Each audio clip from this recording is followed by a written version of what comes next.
Er is bij de tweejaarlijkse inspectie van de Monumentenwacht geconstateerd dat er scheuren ontstaan in het gewelf.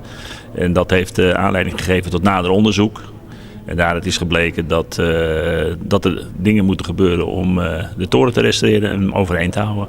Onze parochie is een kleine parochie, weliswaar de grootste in oppervlakte van Nederland. Maar we hebben maar 800 parochianen. Die zijn niet in staat om de middelen bijeen te brengen om en het onderhoud van de parochie te bekostigen aan deze kerk. En ook nog de renovatie van de toren. Onderhoud kost ons €20.000 per jaar. En voor de toren is het op dit moment €180.000 extra nodig. Het project wordt gefinancierd door de provincie en de parochie die dat al door de jaren heen gereserveerd heeft. En die 50.000 moet middels een crowdfunding-project bij elkaar gehaald worden. Maar we kijken ook naar mogelijkheden die men heeft hier binnen de Bonifatiusgemeenschap, wat men als een reward, dus als een tegenprestatie kan geven voor de giften. En er wordt gedacht aan een tocht door hier de grachten, maar er wordt ook gekeken naar een mogelijkheid om de toren op te gaan en andere zaken. Dus ik kan er nog niet te veel van verklappen, omdat het allemaal nog vrij eigenlijk in ontwikkeling is. Maar men is zeer creatief op dit moment. En ik moet zeggen dat dat wel heel hoopvol is.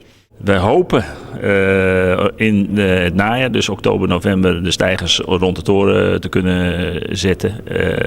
Dat is afhankelijk of we het geld ophalen waar we voor aan het werk zijn. Onze rol als ABN AMRO Mees Pierson in dit project is dat wij eindelijk het bestuur die dit opgepakt heeft ondersteunen op het gebied van het opzetten van de actie. Dus op de achtergrond heel nadrukkelijk kijken van hoe ga je om met communicatie, hoe ga je om met rewards, dus de tegenprestaties, hoe ga je de groepen definiëren en hoe ga je de groepen heel specifiek neerzetten om daarmee eigenlijk professioneel de zaak heel goed neer te kunnen zetten en zo snel mogelijk het effectief en het bedrag naar binnen te kunnen halen. De aanbestedingsprocedure moet nog opgestart worden. Dat zal binnenkort ook gebeuren omdat we voor het eind van het jaar met het project moeten starten.